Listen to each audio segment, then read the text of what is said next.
चलो भाई, सबसे पहले लास्ट लेक्चर से रिलेटेड कुछ बातें डिस्कस कर लेते हैं। कोई डाउट अगर हो लास्ट लेक्चर का तो बताओ। तऊर बेटा बोर्ड पे सही दिख रहा है? ठीक। कोई डाउट है लास्ट लेक्चर का? कोई टॉपिक, कोई क्वेश्चन, कोई ऐसी चीज जो आपको परेशान कर रही हो? अगर वो डाउट हो तो ठीक है, वरना स्टार्ट करते हैं नया लेक्चर। स्टार्ट करें। देखो एक काम करो, प्रीवियस यूनिट जो हमने कवर करा था वो था सॉल्यूशंस, और बेटा सॉल्यूशंस के क्वेश्चन में चेक करूंगा क्लास के बाद। अब ये मत बोलना सर मेरी कॉपी घर पे है, कहीं है। कॉपी होना चाहिए, सोल्यूशन के क्वेश्चन चेक करूं। सोल्यूशन के बाद आज स्टार्ट कर रहे हैं इलेक्ट्रोकेमिस्ट्री। क्या स्टार्ट कर रहे हैं हम लोग? इलेक्ट्रोकेमिस्ट्री स्टार्ट कर रहे हैं। बेटा हर यूनिट के बीच में 3 पेजेस छोड़ देना। कितने पेजेस छोड़ोगे? 3। आगे पीछे के मिला के हो जाएंगे 6। अब ये क्यों छुड़वा रहा हूं? जिन लोगों ने 11 पढ़ी उनको पता है, जब अपन रिवीजन करेंगे तो फालतू में किसी रफ कॉपी या किसी अदर रजिस्टर का यूज नहीं करेंगे, इन्हीं जगहों पे रिवीजन करेंगे। ये जो खाली जगह छोड़िए। तो आज से हमारा जो यूनिट स्टार्ट हो रहा है, यूनिट का नाम है इलेक्ट्रोकेमिस्ट्री। यूनिट का नाम है इलेक्ट्रोकेमिस्ट्री। पिछले साल मतलब 2025 के बोर्ड के पेपर में इसकी जो मार्किंग थी वो 9 मार्क्स का था। इस साल भी वही मामला, कोई ज्यादा बदलेगा नहीं। ये 9 मार्क्स का यूनिट था। और आप समझो यार इस बात को, कोई यूनिट अगर 9 मार्क्स का है और लगभग हर साल नीट और जेई में क्वेश्चन बना रहा है, तो बेटा उस यूनिट को तो हल्के में बिल्कुल भी नहीं लेना है। इस यूनिट का एक अलग ही लेवल है। कहा जाता है कि फिजिकल केमिस्ट्री क्लास 12th में सबसे डिफिकल्ट यूनिट जो होता है वो कौन सा है? इलेक्ट्रोकेमिस्ट्री। लेकिन बेटा इस बात की गारंटी मैं दे रहा हूं, ये हमें सबसे आसान लगने वाला। ठीक है, बस आपकी अटेंडेंस जो है ना इसको आसान बनाने वाली है। जितनी अटेंडेंस होगी यूनिट उतना ही आसान लगेगा। जो बेटा जो तो आज स्टार्ट कर रहे हैं इलेक्ट्रोकेमिस्ट्री। क्या मैं स्टार्ट करूं? सबसे पहले एक बात बताओ यार, साइंस में या फिर फिजिक्स केमिस्ट्री में जब जब आप इलेक्ट्रो पढ़ोगे, जैसे फिजिक्स में शायद इलेक्ट्रोस्टैटिक चल रहा होगा। क्या चल रहा है अभी फिजिक्स में तुम लोग? अच्छा, इलेक्ट्रिक चार्ज चल रहा है। मतलब इलेक्ट्रो या इलेक्ट्रिक वर्ड का मतलब होता है इलेक्ट्रिक करंट। क्या मतलब होता है? Electric current. जहां पर भी इलेक्ट्रो आ जाए मतलब इलेक्ट्रिक करंट। ठीक है। केमिस्ट्री, केमिस्ट्री का मतलब होता है केमिकल रिएक्शन या केमिकल चेंज। वैसे तो बहुत सारे मतलब है केमिस्ट्री के, लेकिन ब्रॉडली हम एक बात समझ सकते हैं कि केमिस्ट्री का मतलब होता है एक तरह का केमिकल चेंज, एक तरह का केमिकल चेंज या फिर केमिकल रिएक्शन। तो इलेक्ट्रोकेमिस्ट्री वो ब्रांच है फिजिकल केमिस्ट्री की। ये वो यूनिट है जहां तुम वो सारे केमिकल रिएक्शंस पढ़ोगे जिसमें इलेक्ट्रिक करंट का कोई ना कोई यूज होता। तुम इस यूनिट में वो सारे केमिकल रिएक्शंस पढ़ोगे, वो सारे केमिकल रिएक्शंस पढ़ोगे बेटा जिसमें इलेक्ट्रिक करंट का कुछ ना कुछ यूज होता है। पहले मुझे एक बात बताओ, हमारी लाइफ में इलेक्ट्रिक करंट का क्या यूज? क्या हम इलेक्ट्रिक करंट को खाते हैं? पक्का कुछ सोच रहे हैं? हाँ यार बताना पड़ेगा। क्या हम इलेक्ट्रिक करंट को पीते हैं, या रात में सोते वक्त करंट के वो 1 किलोवाट के तार को अपने हाथ से टच करते हो, चार्ज होकर सोते? क्या यूज है हमारी लाइफ में इलेक्ट्रिक करंट का? या तो हम इलेक्ट्रिक करंट बनाने वालों में से हैं, इंसान ही तो इलेक्ट्रिक करंट प्रोड्यूस कर रहा है, या इलेक्ट्रिक करंट को खर्च करने वालों में से, कंज्यूम करने वालों में से। और हम में से 99% वो लोग हैं जो इलेक्ट्रिक करंट को कंज्यूम करते हैं। मतलब इलेक्ट्रिक करंट के 2 काम होते हैं। पहला काम होता है या तो इलेक्ट्रिक करंट होता है प्रोड्यूस। क्या होता है? इलेक्ट्रिक करंट प्रोड्यूस होता है, या फिर इलेक्ट्रिक करंट होता है कंज्यूम। और बेटा इस पूरे यूनिट में यही 2 टॉपिक पर पूरा का पूरा यूनिट डिवाइड करा गया है। इस पूरे यूनिट को अगर आप गौर से पढ़ोगे, शुरू से आखिरी तक पढ़ोगे, तो आप एक बात नोटिस करोगे कि आप इस यूनिट में जो पढ़ रहे हो या तो वो करंट को प्रोड्यूस करने वाले टॉपिक में से या करंट को कंज्यूम करने वाले टॉपिक में से है। मैं आपसे एक बात पूछ रहा हूं, इलेक्ट्रिक करंट क्या एक एनर्जी है? अरे बोलो भैया। और हमने एक बात पढ़ी है, energy can neither be created nor be destroy but it can only transfer from one form to another. मतलब इलेक्ट्रिक करंट ऐसे ही तो नहीं आ रहा, ऐसा तो नहीं कि आसमान से निकलेगा और हम पकड़ लेंगे। इलेक्ट्रिक करंट एक एनर्जी, और energy can neither be created nor be destroy but it can only transfer. मतलब इलेक्ट्रिक करंट या इलेक्ट्रिक एनर्जी को बनाने के लिए कोई ना कोई एनर्जी चाहिए। तो हम लोग क्या करते हैं? हम लोग लेते हैं केमिकल एनर्जी। क्या लेते हैं? केमिकल एनर्जी लेते हैं और उसको कन्वर्ट करते हैं काहे में? इलेक्ट्रिक करंट या इलेक्ट्रिक एनर्जी। और वो डिवाइस जो इलेक्ट्रिक करंट को प्रोड्यूस कराता है, जहां केमिकल एनर्जी इलेक्ट्रिक एनर्जी में कन्वर्ट होती है, उन सारी चीजों को, उन सारे डिवाइसेस को रखा गया है गैल्वेनिक सेल की कैटेगरी में। कहां रखा गया बेटा?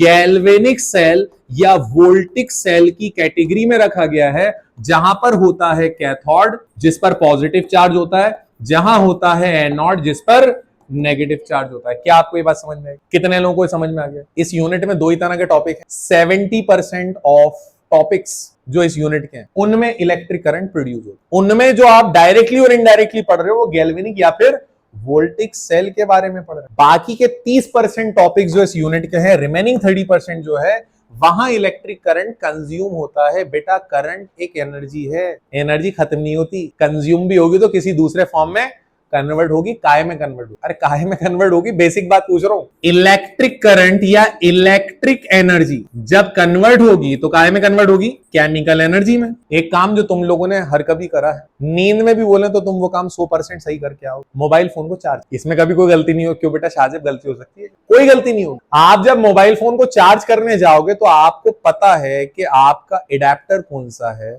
उसमें कौन सी कॉर्ड आई है जो मोबाइल फोन में लगनी है, वो सी टाइप है या कुछ और है, आपको सब पता है। मैं राइट हो रहा हूं? बेचारा जो नहीं पढ़ने वाला उसको भी पता होती है कि सी टाइप ऑफ केबल क्या हो। आईफोन में पुराने वाले में कौन सी केबल लगती है पता हो। खैर अब मैं आता हूं मेन मुद्दे पे। आप जब मोबाइल को चार्ज करते हो तो यहां से करंट आ रहा है, आपके मोबाइल तक जा रहा है। बेटा करंट से ही तो चार्ज करते हो कि फूंक मार मार के चार्ज करते हो? करंट से ही चार्ज करोगे। जब मोबाइल फोन को चार्ज करते हो तो क्या मोबाइल फोन चार्ज होने के बाद जब तुम उसको यूज करते हो क्या तुम्हारी बॉडी में करंट आ जाता है? क्यों नहीं आया? क्योंकि तुमने इलेक्ट्रिक एनर्जी को लिया बट कन्वर्ट काय में कर दिया। अरे बैटरी उसी से तो काम करेगी। इलेक्ट्रिक एनर्जी कन्वर्ट हो रही है केमिकल एनर्जी में। बेटा इस तरह के डिवाइसेस को कहा जाता है, या इस तरह के डिवाइसेस जो आते हैं वो आते हैं इलेक्ट्रोलाइटिक सेल की कैटेगरी में, जहां पर चल रही होती है इलेक्ट्रोलाइसिस। क्या चल रही होती है? क्या आपको मेरी बात समझ में आ रही है? इलेक्ट्रोलाइसिस जहां चलता है वहां पर भी कैथोड होता है, वहां पर भी एनोड होता है। कैथोड पे लेकिन नेगेटिव और एनोड पर पॉजिटिव होता है। बच्चा इसी में कंफ्यूज रहता है कि सर कभी कभी तो कैथोड पे माइनस लिखवा देते हो, कभी प्लस लिखवा देते हो, तो तुम बताओ कब हम कैथोड को माइनस मानेंगे? अरे जब हम इलेक्ट्रोलाइसिस कर रहे होंगे तो कैथोड को नेगेटिव मानेंगे और एनोड को पॉजिटिव। बोलो यस और नो। अरे हम क्या मानेंगे भाई, दुनिया की हर इंसान इसी को मानता है। और जब हम गैल्वेनिक सेल वाले टॉपिक पढ़ रहे होंगे तो कैथोड पे पॉजिटिव और एनोड पर नेगेटिव। तुमने क्लास 11 में रेडॉक्स रिएक्शन का नाम सुना होगा। रेड मतलब रिडक्शन, ऑक्स मतलब ऑक्सीडेशन। आप बताओ कैथोड पे क्या होता है? क्लास 11 बेटा याद है, एक जमाना था जब तुम भी 11 में हुआ करते थे। क्या होता है? कैथोड पर होता है रिडक्शन, ये 12th का क्वेश्चन है, ध्यान रखना। एनोड पर होता है ऑक्सीडेशन। क्वेश्चन आता है इन गैल्वेनिक सेल और in voltaic cell oxidation takes place at dash. अरे बोलो यार, ऑक्सीडेशन कहां होता है? आंसर में क्या लिखोगे, कैथोड या एनोड?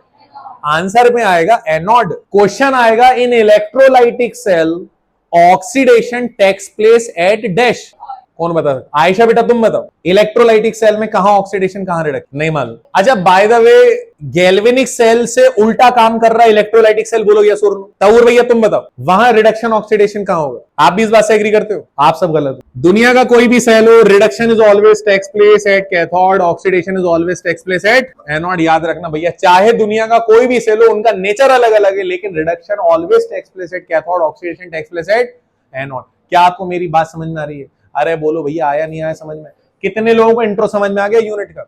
बेटा किसी भी यूनिट का इंट्रो जो होता है ना, उस यूनिट की जान होती है, बैकबोन होती है। अगर आपने इंट्रो ही छोड़ दिया तो आप इस यूनिट में क्या करने वाले हो आपको पता ही नहीं हो। क्या आप मेरी बात समझ रहे हो?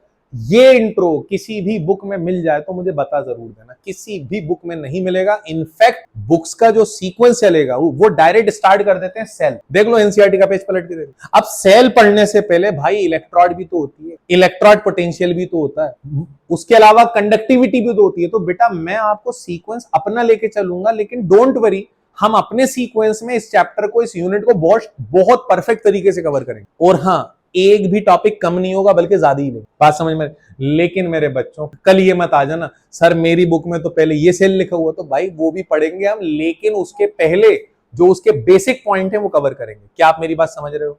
कितने लोगों को इंट्रो समझ में आ गया? पक्का इंट्रो समझ में आ गया, कोई डाउट तो नहीं है? अच्छा मुझे एक बात बताओ, तुम्हारे घर में इन्वर्टर अगर लगा है तो इन्वर्टर कौन से सेल की कैटेगरी में आएगा? गैल्वेनिक सेल या इलेक्ट्रोलाइटिक सेल? तुम्हारे मोबाइल की बैटरी कौन सी कैटेगरी में आएगी? गैल्वेनिक सेल या इलेक्ट्रोलाइटिक सेल? करेक्ट आंसर है गैल्वेनिक सेल। हमारे मोबाइल की बैटरी, हमारे घर में लगा हुआ इन्वर्टर इलेक्ट्रिक करंट को स्टोर करता है, स्टोर कर करके क्या बनाता है? और जैसी लाइट जाती है केमिकल से क्या बनाता है? हमारे मोबाइल की बैटरी में करंट स्टोर करते हैं, करते जाते हैं और क्या बनाते हैं? और जैसी चार्ज से निकाल के दिन भर जब हम चला रहे होते हैं हम नहीं, मतलब मैं तो नहीं चला। जब भी दिन भर जो भी चला रहा होता है वो क्या क्या करता है, उसको केमिकल एनर्जी से इलेक्ट्रिकल एनर्जी। क्या आप मेरी बात समझ रहे हो? तुम्हारे घड़ी के अंदर एक छोटा सा सेल होता है गोल वाला, बटन सेल कहते हैं उसको, वो भी गैल्वेनिक सेल की फैमिली का है। टीवी के रिमोट में, एसी के रिमोट में वो पतले पतले सेल आते हैं, वो भी गैल्वेनिक सेल की फैमिली में, उसी खानदान के हैं बेटा। क्या करते हैं, कैसे बनते हैं, सब बताऊंगा। यहां तक कि रॉकेट को लॉन्च करने के लिए जो हाइड्रोजन सेल फ्यूल सेल बनाते वो भी गैल्वेनिक सेल की फैमिली में आता है। हम सारे सेल्स पढ़ेंगे, सारी बैटरीज पढ़ेंगे एक प्रॉपर सीक्वेंस के साथ, वो सीक्वेंस जो तुम्हें इस यूनिट को आसान बनाने में मदद। क्या बोलते हो? पक्का? कोई डाउट तो नहीं है? इस यूनिट में सिस्टम बड़ा गड़बड़ दिया हुआ है, जैसे सेल पहले आ गए, फिर उस सेल के डिवाइसेस बाद में आ गए। तो तरीका ये कि पहले डिवाइसेस पढ़े हुए आप, फिर उसके बाद क्या पढ़ोगे आप? सेल। फिलहाल एक बात बताओ, क्या इंट्रो समझ में आया? बेटा ये इंट्रो जब याद कर लोगे, यकीन मानो इस यूनिट में तुम्हारी बहुत सारी कहानियां क्लियर हो जाएंगी। इस यूनिट के 70% टॉपिक बेस्ड है काय पे? इलेक्ट्रिक करंट, जहां पर प्रोड्यूस हो। बाकी के 30% काय पर बेस्ड है? जहां पे कंज्यूम हो रहा है। लिखो भाई, स्टेटमेंट नोट करो। Electrochemistry is the branch of physical chemistry. Electrochemistry is the branch of physical chemistry. कौन सी केमिस्ट्री की ब्रांच है? Electrochemistry is the branch of physical chemistry where we relate the production or consumption of electric current, where we relate the production or consumption of electric current, production or consumption of electric current along with chemical change, chemical change के bracket में लिखेंगे chemical reaction, chemical change के bracket में लिखेंगे chemical reaction. Production और consumption of electric current along with chemical change के bracket में लिखेंगे केमिकल रिएक्शन। और बेटा एक बात बताओ, इस तरीके से लिखना है या इसको मैं थ्योरी फॉर्म में लिखवाऊं? भाई ऐसे लिखोगे तो तुम्हारा फायदा। क्या बोलते हो? ऐसे ही लिखो बेटा, ऐसे बेहतरीन। मुझे पूरी उम्मीद है सोल्यूशन यूनिट में अब आपको रोने की जरूरत नहीं पड़ेगी। बस जल्दी से अब अपन टेस्ट को ऑर्गेनाइज करते हैं। क्या बोलते हो? रिकवरी की जरूरत है नहीं है? कितने लोगों को रिकवरी की जरूरत? मतलब बिफोर टेस्ट हमें रिकवरी रखना है। सही है, डन। कल रख लें रिकवरी, कल रख लें। हालांकि कल एक इंटरव्यू सेशन लगा बच्चों का, चलो मैं उसको पोस्टपोन करवाता हूं, अगर हुआ तो कल ही रख लेता हूं। तुम सब ग्रुप में जुड़े हो, व्हाट्सएप ग्रुप पे हो? अच्छा, कल कितना अर्ली हम रख सकते हैं बाय द वे रिकवरी अगर रखे? 8-9। अच्छा, बिफोर 10 कुछ भी नहीं चलेगा ना? डन। हुआ तो 12 बजे रख देंगे। क्या बोलते? बेहतरीन। धूप में आओ तुम लोग। धूप सर धूप चलेगी लेकिन नींद के साथ कॉम्प्रोमाइज नहीं करें। वैसे MWF में भी तो रख सकते हैं अगर जरूरत है ना? फ्री है अभी तो, कोई काम ही नहीं। स्कूल लिख लिया। देखो बेटा, इस बैच के अंदर आप सब लोग हैं, आपको एक बात को लेके अपने माइंड को सेट कर देना है। पहली फुर्सत, पढ़ाई से चोरी नहीं करनी, कुछ भी हो जाए पढ़ाई से दूर नहीं भागना, पढ़ाई को बहुत टफ नहीं मानना, रिलैक्स होकर पढ़ना। और दूसरी बात, रिजल्ट को लेके कॉन्फिडेंट रहना है कि 90% प्लस की ही तैयारी कर। अगर उससे कम की तैयारी इस बैच में रह के कर रहे हो तो यार फिर तो मेहनत तो हम लोग करने वाले, टेंशन तुम्हें नहीं होना चाहिए, बस तुम उस मेहनत के अकॉर्डिंग चले चलो। क्या आप लोगों ने लिख लिया? चल रहा है। अब ऐसे ही एब्सेंट मत हो जाना, सर तो रिकॉर्डिंग करने लगे क्लास में। अभी कुछ अपलोड करना ही नहीं करना, बात की कहानी है कंप्लीट। चलिए, ये हो गया इलेक्ट्रोकेमिस्ट्री का इंट्रो। आई होप आपको इंट्रो समझ में आया हो और ये समझ में आया हो कि आप इस यूनिट में क्या करने वाले। तो बात करंट की चल रही है, तो सबसे पहले मैं आपसे एक बात पूछता हूं, करंट को ट्रांसफर करने वाले को क्या कहते हैं? जो करंट ट्रांसफर करता है उसको क्या कहते हैं? उसे कहते हैं कंडक्टर। क्या बोलते हैं? कंडक्टर दो तरह के होते हैं। एक कंडक्टर वो है जो हमारे घरों में लगा है, आप आए, आपने स्विच प्रेस करा, लाइट जल गई, फैन चल गया। इस कंडक्टर को क्या कहते हैं? अरे जो वायर लगे हैं यार, इनको क्या बोलते हैं? Metallic conductor. क्या बोलते हैं? Metallic conductor. देखो मेटेलिक कंडक्टर का क्या मामला है, जैसे मान लो तुम्हारे पास एक लोहे की रॉड है। क्या है तुम्हारे पास? लोहे की रॉड है, और तुम उस लोहे की रॉड से अगर गलती से किसी करंट के सोर्स को टच कर दो तो बेटा तुम्हें पता चल जाएगा मेटेलिक कंडक्टर। क्या होगा अगर गलती से हमने करंट के, मान लो ये सॉकेट है, ये निकले हुए पिन, इसमें लोहे की रॉड घुसा दिया हमने, क्या होगा? लगेगा बेटा, कुछ ना कुछ तो लगेगा। वो क्यों लगेगा, रीजन बताओ। क्योंकि लोहे की रॉड के अंदर इलेक्ट्रॉन है, ये मेटल है। ये नहीं, इमेजिन कर लो एक लोहे की रॉड अगर है तो वो मेटल है, और मेटल के अंदर इलेक्ट्रॉन होते हैं, आप सबको पता है। इलेक्ट्रॉन के मूवमेंट से करंट ट्रांसफर होता है। तो मेटेलिक कंडक्टर उसे कहते हैं जिसमें करंट ट्रांसफर होता है, लेकिन किसके थ्रू होता है? इलेक्ट्रॉन्स के थ्रू। मैं तुमसे एक क्वेश्चन पूछ रहा हूं। सबसे पहले तो हम जो टॉपिक पढ़ रहे हैं उसका नाम है मेटेलिक कंडक्टर। क्या नाम है बेटा टॉपिक का? टॉपिक का नाम है मेटेलिक कंडक्टर। लेकिन आप मेरी बात जरा ध्यान से सुनो। ये मेरे पास आयरन रॉड ए है, आयरन रॉड बी है, दोनों करंट के सोर्स से कनेक्ट कर दिया। आयरन रॉड ए जो है वो नॉर्मल थी, आयरन रॉड बी को हमने खूब गर्म करा, उसके बाद करंट के सोर्स से कनेक्ट करा। अब यहाँ पे आप आयरन रॉड ए को टच करोगे और बी को टच करोगे तो क्या होगा? देखो टच तो वैसे नहीं करनी है अपन, लेकिन गलती से किसी इंसान ने टच कर लिया तो क्या होगा? ए को टच करेगा तो फिर वो शायद किसी और चीज को टच नहीं कर पाएगा, उसको भरपूर करंट लगेगा। यस और नो? बी वाली आयरन की रॉड जो है वो हॉट है, उसका टेम्परेचर ज्यादा है। अब बताओ इसमें क्या होगा? क्या इसमें ज्यादा करंट लगेगा या कम लगेगा? सोचो सोचो, दिमाग लगाओ यार। या तो करंट ज्यादा लगेगा या कम लगेगा। तुम्हारे हिसाब से क्या होना चाहिए? बेसिकली जब आप किसी मेटेलिक कंडक्टर का टेम्परेचर बढ़ाते हो, जब मेटेलिक कंडक्टर का टेम्परेचर बढ़ाते हो तो टेम्परेचर बढ़ने से उसकी कंडक्टिविटी कम हो जाती है। ऊपर वाली रॉड जो जोर का झटका देगी, नीचे वाली रॉड वो जोर का झटका नहीं देगी। हो सकता है इस गर्म रॉड को टच करने वाला बच जाए, क्योंकि टेम्परेचर बढ़ने से मेटेलिक कंडक्टर की कंडक्टिविटी कम होती है। But why? ज्यादातर करंट के फॉल्ट गर्मियों में होते हैं। लोग बड़े गुस्से में आ जाते हैं, अरे यार एक तो इतनी गर्मी, लाइट बंद कर दी ऊपर। ज्यादातर इलेक्ट्रिसिटी के फॉल्ट घरों में या बाहर जो होते हैं वो गर्मी के सीजन में होते हैं, क्योंकि गर्मी के सीजन में टेम्परेचर ज्यादा होता है। नहीं देखो, मेल्ट होने का कोई सवाल नहीं है, क्योंकि हम इतना हाई टेम्परेचर नहीं दे रहे हैं। लेकिन इसका एक रीजन है। क्या होता है? जब आप टेम्परेचर बढ़ाते हो तो मेटेलिक कंडक्टर में जो मेटल के एटम्स हैं उनका वाइब्रेशन बढ़ जाता है। क्या बढ़ जाता है बेटा? कूदने लगते हैं। यार ये क्या हो रहा है? टेम्परेचर मिल रहा है, कूदने लगते हैं। इतना वाइब्रेशन होता है कि बेचारे इलेक्ट्रॉन का फ्लो जो होता है वो रुक जाता है। पहला रीजन। अरे जब एटम्स का वाइब्रेशन होगा तो बेचारा इलेक्ट्रॉन पहले सीधे सीधे जा रहा था, अब खुद सोचो, तुम सीधे जा रहे हो, एक बंदा यहां से आ गया, वहां से आ गया, फिर वहां से आ गया, तो तुम तेज स्पीड में जाओगे, रुक रुक के जाओगे? रुक रुक के जाओगे ना, रास्ता तो वही है अपना। तो इलेक्ट्रॉन का मूवमेंट रिस्ट्रिक्ट हो जाता है, ये पहला रीजन है। और दूसरा रीजन ये है कि टेम्परेचर बढ़ने से रेजिस्टेंस बढ़ जाता है। क्या बढ़ जाता है?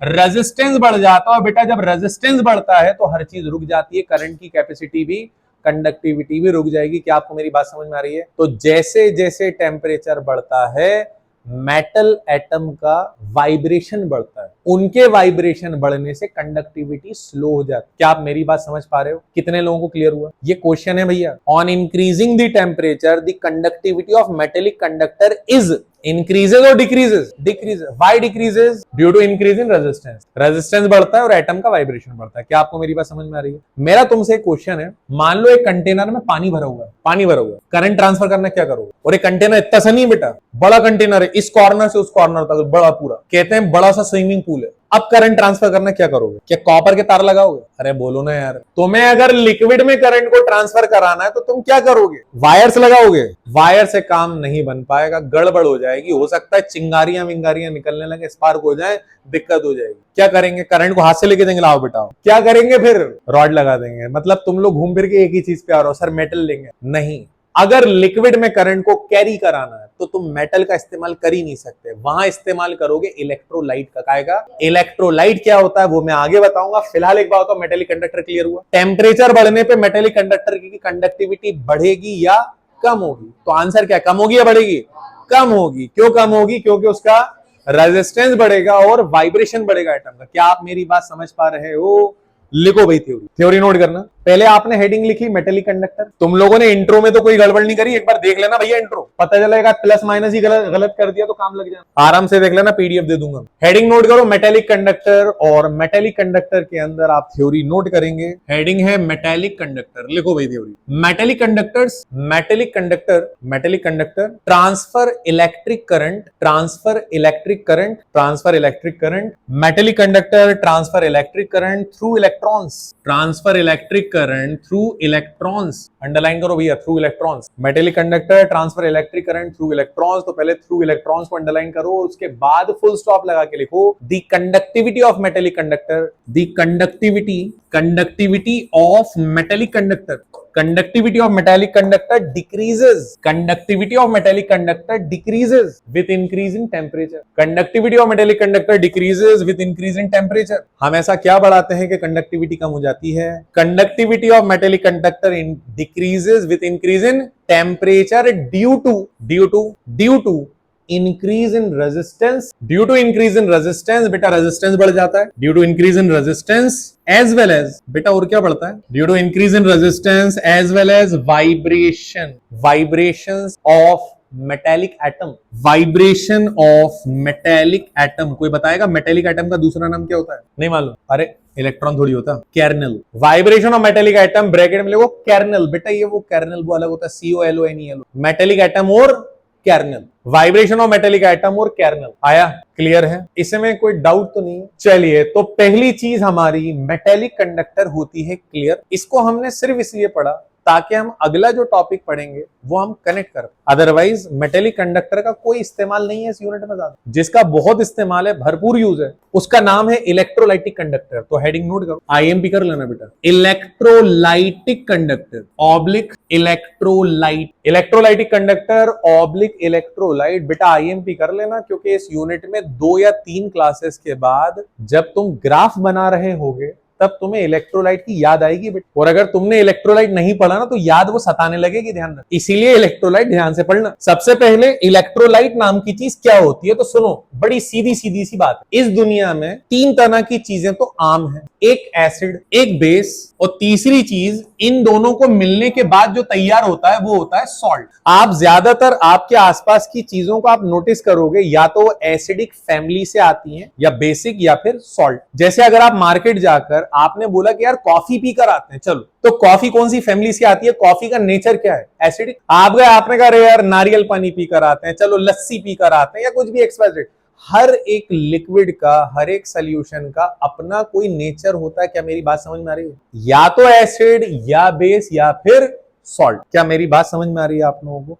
अब जो मैं आपसे बोल रहा हूं मेरी बात ध्यान से सुनना। देखो होता यह है कि अगर एक बहुत बड़ा चैम्बर है या कंटेनर है, इसमें लिक्विड भरा हुआ है, हमें इस लिक्विड में पॉइंट ए से पॉइंट बी तक करंट को कैरी करना है। हम चाहते हैं करंट ट्रांसफर हो from point A to point B. बेटा यहां वायर का इस्तेमाल थोड़ी करोगे, तुम मेटल का इस्तेमाल करोगे क्या? नहीं करोगे। जब तुम करंट ट्रांसफर करोगे तो इस स्टेज में तुम्हें लगेगी यहां पर इलेक्ट्रोलाइट। क्या लगेगी? इलेक्ट्रोलाइट का यूज करना पड़ेगा, क्योंकि इलेक्ट्रोलाइट वो चीज होती है जो आगे जाकर लिक्विड में जाकर देती है आयंस। क्या देती है? जैसे NaCl, अगर मैं इस लिक्विड में NaCl को ले लूं, मान लो ये लिक्विड पानी है और NaCl ले लिया, तो NaCl क्या देगा? Sodium ion and chloride ion. और बेटा ये आयन कभी खाली नहीं बैठते, ये आयन मेहनत करते रहते हैं पूरे टाइम। रास्ते में इनको जहां करंट मिलता है, चार्ज मिलता है, उठा के ट्रांसफर कर देते। तो आयंस का काम है करंट को कैरी करना, और आयंस के थ्रू जब करंट ट्रांसफर होता है तो उस कंपोनेंट को, सब्सटेंस को क्या बोलते हो? इलेक्ट्रोलाइट। इलेक्ट्रोलाइट उसे कहते हैं जो करंट ट्रांसफर करता है थ्रू आयन। क्या मेरी बात समझ में आ रही है? इलेक्ट्रोलाइट कहां कहां से आ सकता है? या तो वो एसिड से आ सकता है, या फिर बेस से आ सकता है, या फिर सॉल्ट से आ सकता है। शाहजेब भैया बोर्ड को देख लो बेटा, अच्छा लगेगा। या तो एसिड या बेस या फिर सॉल्ट। मैं एक एग्जांपल हमेशा देता हूं, आपको फिर से दे रहा हूं। एक बहुत बड़ा स्विमिंग पूल है, बहुत बड़ा स्विमिंग, ठीक है, मान लो बड़े तालाब जितना स्विमिंग, ठीक, चलो ये तो बहुत ज्यादा हो गया। एक बहुत बड़ा स्विमिंग पूल है। इस इतने बड़े स्विमिंग पूल में किसी वजह से इस जगह पानी में हल्की सी अर्दिंग आ रही है। क्या आ रही है बेटा? अर्दिंग आ रही है। ये जो तुम्हें जलेबी जैसा दिख रहा है, यहाँ पे हल्का सा अर्दिंग जैसा कुछ मामला, ठीक है। तुम इधर से स्विम करते हुए जा रहे हो, तैरते हुए जा रहे हो, और जैसे ही तुम यहाँ पहुंचोगे तुम्हें क्या होगा? अभी शॉक नहीं, अभी अर्दिंग आ रही, अभी तुम्हें ऐसा लगेगा कुछ चुभ रहा है। क्या लगेगा? या हल्का सा वाइब्रेशन होगा, लेकिन जो भी होगा तुम कहोगे यार वापस, तुम वापस आ जाओगे। जब इधर आओगे तो क्या होगा? अरे बोलो क्या होगा? कुछ नहीं होगा, तुम्हें नॉर्मल लगेगा, तुम्हें पता भी नहीं चलेगा। लेकिन फिर तुम जाओगे उधर, फिर हल्का सा ऐसा लगेगा कुछ चुभन है, और फिर वापस आओगे, फिर क्या होगा? नॉर्मल। तुम्हारी इस हरकत को देखते हुए वहां के इंस्ट्रक्टर को केमिस्ट्री आती, क्या आती है? अच्छा, इंस्ट्रक्टर कह रहा भाई साहब बाहर आ जाओ। तुम कह रहे हो नहीं मुझे कुछ नहीं होता, मैं शक्तिमान हूं, मुझे कुछ नहीं हो सकता। इंस्ट्रक्टर कह रहा भाई साहब करंट वरंट आ रहा है, थोड़ा सा बाहर आ जाओ। आप कह रहे हो नहीं मुझे लगता ही नहीं है। इंस्ट्रक्टर का ठीक है नहीं लगता, बता दो। वो आया, उसने यहाँ पे नमक का बोरा लिया, डाल NaCl। अब बताओ क्या होगा? बेटा कुछ सेकंड के बाद तुम्हारी सुरीली आवाज पूरा मोहल्ला सुन रहा होगा, तुम वो चीख मार के निकलोगे जिसकी कोई इंतहा नहीं। पता है क्यों? क्योंकि NaCl इलेक्ट्रोलाइट है। जैसे ही पानी में जाएगा, सोडियम आयन और क्लोराइड आयन अपना खेल दिखाएंगे। जहां तक करंट का सी नहीं पहुंच रहा था, वहां पे पूरा का पूरा करंट ले जाके खींच कर देगा। बात समझ में आ रही है? बल्कि करंट की इंटेंसिटी भी बढ़ा दे। तो कहने का मतलब है इलेक्ट्रोलाइट वो होता है जो करंट को कैरी करता है थ्रू आयन। क्या मेरी बात समझ में आ रही? अच्छा, अगर इंस्ट्रक्टर बेवकूफ है, उसने शक्कर लाके डाल दी तो क्या होगा? कुछ नहीं होगा। शुगर इज नॉन इलेक्ट्रोलाइट, पगला होगा वो। आई मीन अगर ऐसी हरकत करेगा तो गलत है, कुछ नहीं होगा। लेकिन अगर सॉल्ट डाल दिया तो सॉल्ट से क्या होगा? सॉल्ट डाल दिया तो फिर तो भैया बाहर आना बनता है। हो सकता है बाहर आए, हो सकता है लोग निकालने आए, कुछ भी हो सकता है। लिखो भैया theory. Electrolyte are those chemical substance, electrolyte are those chemical substance, electrolyte are those chemical substance, are those chemical substance which transfer electric current in molten state or in solution, which transfer electric current in molten state or in solution through ions. What is molten state? Which transfer electric current in molten state or in solution through ions. बेटा ions को underline करो, molten state को underline करो. What is molten state? molten का मतलब क्या होता है? पिघला हुआ. अगर तुम नमक के बोरे में जहां सॉलिड NaCl है, सोचो कि ये करंट ट्रांसफर कर ले, तो वो NaCl करंट ट्रांसफर नहीं करेगा, लेकिन तब करेगा जब या तो उसको मेल्ट कर दें या उसको घोल दें, सोल्यूशन बना दें. ठीक है, in molten state or in solution through ion. Full stop लगा के लिखो. Generally electrolytes are of two type. Generally electrolytes are of two type. लिख लिया. Generally electrolytes are of two type. कोई तुम में से बताएगा इलेक्ट्रोलाइट दो टाइप के हैं, कौन कौन से टाइप होंगे? बहुत जरूरी है बेटा, मैं बार बार बोल रहा हूं, या तो याद रहेगा, वरना याद दुख देने वाली याद आएगी, बड़ी खतरनाक. कितने टाइप के होते हैं? Two type. क्या होते हैं टू टाइप? एक एनोड और एक कैथोड. एनायन और कैटायन. बहुत बढ़िया. और कोई बताओ बेटा, मैं हूं ना बर्दाश्त करने वाला. क्या हर आंसर एक्सेप्टेबल है भाई. इलेक्ट्रोलाइट दो टाइप के होते हैं, एक स्ट्रॉन्ग और एक वीक. एक स्ट्रॉन्ग और एक. यार एक बात बताओ, एसिड स्ट्रॉन्ग हो सकता है या वीक हो सकता है? बेस भी स्ट्रॉन्ग हो सकता है या फिर सिमिलरली इलेक्ट्रोलाइट भी या तो स्ट्रॉन्ग होगा या फिर वीक होगा.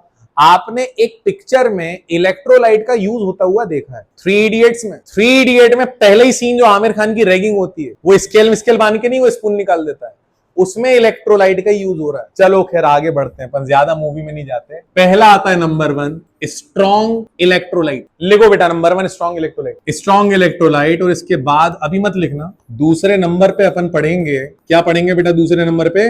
वीक इलेक्ट्रोलाइट पढ़ेंगे आगे. अब क्या पढ़ेंगे बात की बात. सबसे पहले स्ट्रॉन्ग इलेक्ट्रोलाइट के बारे में मैं आपको बता दूं तो आपका माइंड एक सेकंड के लिए भी परेशान नहीं होना चाहिए, बहुत आसान है. जितने भी स्ट्रॉन्ग एसिड होते हैं, क्या होते हैं बेटा? जितने भी स्ट्रॉन्ग एसिड होते हैं, स्ट्रॉन्ग बेस होते हैं, या फिर स्ट्रॉन्ग एसिड और बेस के मिलने के बाद उनके सॉल्ट होते हैं, ये सारे के सारे स्ट्रॉन्ग इलेक्ट्रोलाइट होते हैं. क्या होते हैं ये सब स्ट्रॉन्ग इलेक्ट्रोलाइट होते हैं. बेटा स्ट्रॉन्ग इलेक्ट्रोलाइट उसे कहते हैं जो मैक्सिमम आयनाइज्ड होता है. ये क्या करेगा? मैक्सिमम आयनाइज्ड होगा. आयनाइज्ड का मतलब होता है टूटना.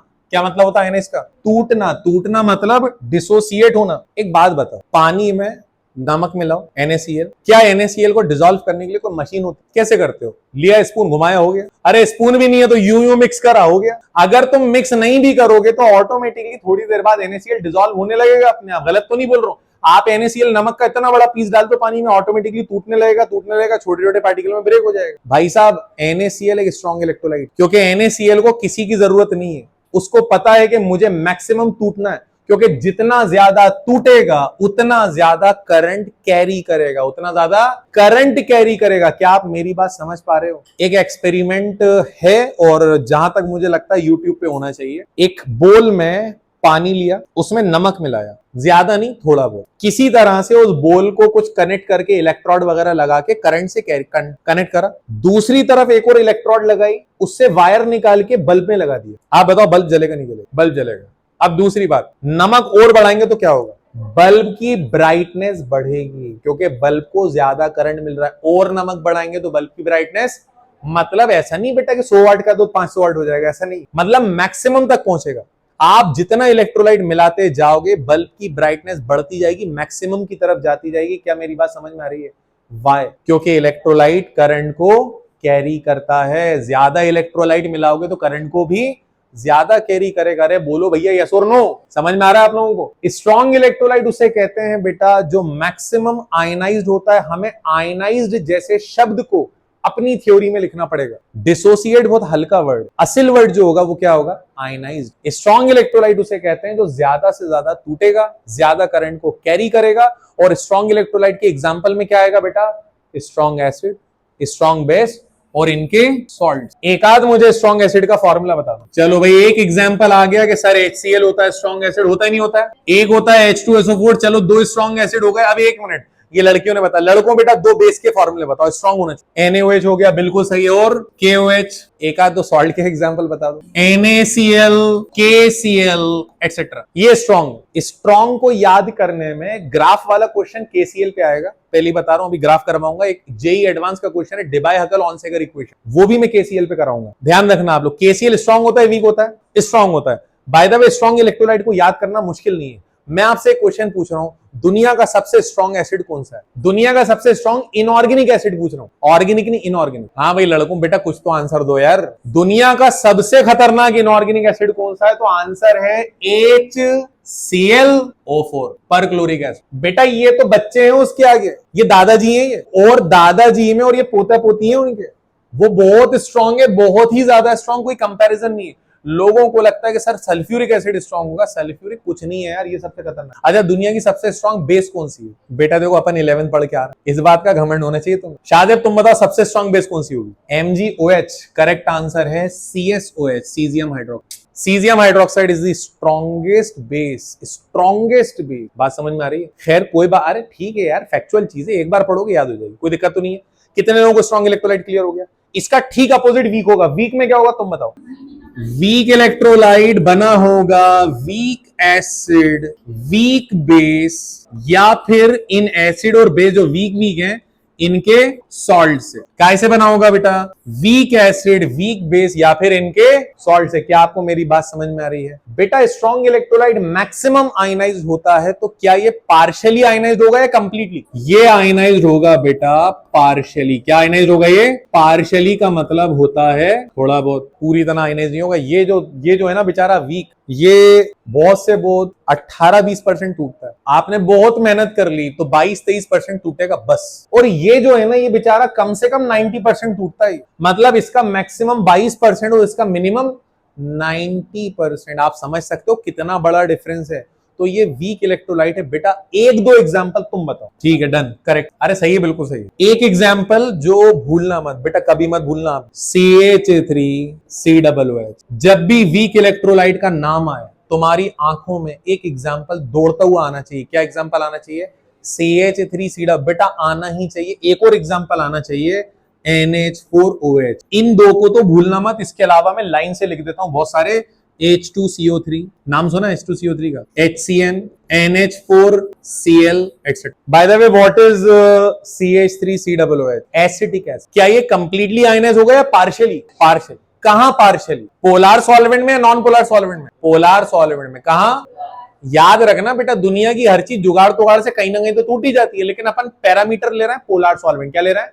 Polar solvent. लिखो भाई स्टेट, तुम्हारे हिसाब से कौन सा इलेक्ट्रोलाइट ज्यादा काम आता है, स्ट्रॉन्ग या वीक? स्ट्रॉन्ग। ठीक है, लिखो भाई थ्योरी लिखो। क्या लिखी है आपने हेडिंग? नंबर 1 स्ट्रॉन्ग इलेक्ट्रोलाइट, और इसमें लिखेंगे आप लोग थ्योरी। इसका एक मिनट, क्या लिखी हेडिंग? Strong electrolyte. तो इसमें लिखो strong electrolyte. Strong electrolyte generally consist of, strong electrolyte generally consist of, strong electrolyte generally consist of strong acid, strong base. Strong electrolyte generally consist of strong acid, strong base and their salt. Generally consist of strong acid, strong base and their salt. Strong acid, strong base and their salt लिख लिया आप लोगों ने? Full stop लगा के लिखो। They completely ionized. They ionized completely. They ionized completely. Ionized का मतलब क्या होता है? टूटना। They ionized completely. Underline करो बेटा, they ionized completely को। Ionized completely so they transfer maximum electric current. They ionized completely so they transfer maximum electric current. Please underline maximum electric current. So they transfer maximum electric current. क्यों भैया? हो गया। Example बताओ। अरे ये लिखे हुए ना, लिखो।